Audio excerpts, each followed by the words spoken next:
მესამე სექტორის კიდევ ერთი კვლევა და საიმიჯო კლიპში დახარჯული ასეულობით ლარი ინფორმაციის თავისუფლების განვითარების ინსტიტუტი კულტურის სამინისტროდან მოპოვებულ საჯარო დოკუმენტაციას აქვეყნებს.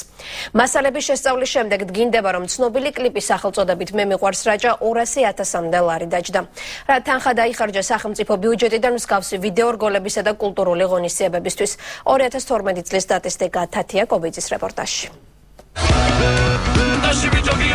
სარეკლამო ვიდეო რგოლი მე მიყვარს რაჭა ყოფილი მთავრობის დაკვეთით ფორმულა პროესკო პროდაქშენმა რაჭის პოპულარიზაციისა და ტურისტების მისიასთან გადაიღო. ვიდეო რგოლის დასამზადებლად კულტურისა და ძეგლთა დაცვის სამინისტრომ კომპანიას ჯამში 199,860 ლარი გადაურიცხა. გადაღება დღეს თავისი ფასი აქვს, როცა ბევრი გადაღება დღე არის და თან არის გასვლითი გადაღება ემატება აკომოდაციის ხარჯები, ანუ გადამღები ჯგუფი უნდა ჩავიდეს, სადმე იცხოვროს, იქ სასტუმროში იკვებოს და ასე შემდეგ. ჩვეულებრივი ის არის საკმაოდ ნორმალური ბიუჯეტი. მსოფლიო მასშტაბებით ესეთი ხარისხის კლიპისთვის ძალიან სააცილო ბიუჯეტია. ბანის წევრები ამბობენ, რომ არ იციან რა დაჯდა მათ მიერ გარემიქსებულ სიმღერაზე გადაღებული კლიპი, რადგან ისინი მოსამზადებელ სამუშაოებში არ მონაწილეობდნენ. პრინციპში ინტერესიც არ მქონდა იმ პერიოდში, იმიტომ რომ ეს ჩვენთვის სულ არ მოიცათ დაუშვათ რაღაც ჰონორარი, ხო? ერთგვარი რეკლამაც იყო ესეთი დონის კლიპში, რომ ყოფილიყო ბანი. PR სპეციალისტი სოსო გალუმაშვილი მიიჩნევს, რომ ვიდეო რგოლით ტურისტების რაოდენობა ვერ გაიზრდებოდა, რადგან ის მხოლოდ შიდა ბაზრისთვის იყო გათვლილი. ხელოვანთა კავშირის ხელმძღვანელი დავით ოკიტაშვილი კი ამბობს, რომ ამ თანხით ბევრად უკეთესი ტურისტული პროგრამის გაკეთება იყო შესაძლებელი. თუ ყურადღებით შევხედავთ ამ კლიპს, კარგად გავეცნობით, იქ რეალურად კადრები, რომელმაც უნდა მიიზიდოს ტურისტი, როგორც შიდა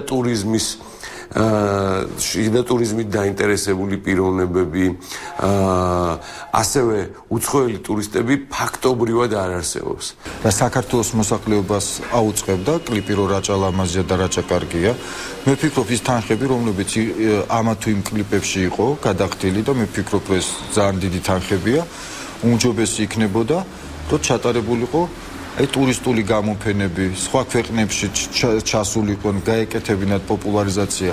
ეს არაფრის მომტანი არ არის და ეს ისმის კითხვა, ეს რატო კეთებოდა და ვის გამოკეთებოდა და ვისი ახირების გამოკეთებოდა. თქვენ რომ გაზომოთ რაჭის კლიპი რამდენჯერაც დატრიალდა იმედზე და რუსთავზე იმ სარეკლამო დროის და ეს გადიოდა ჩვეულებრივ სარეკლამო დროის საბაზრო ღირებულება რომ გაზომოთ, მიიღებთ კოლოსალურ თანხას.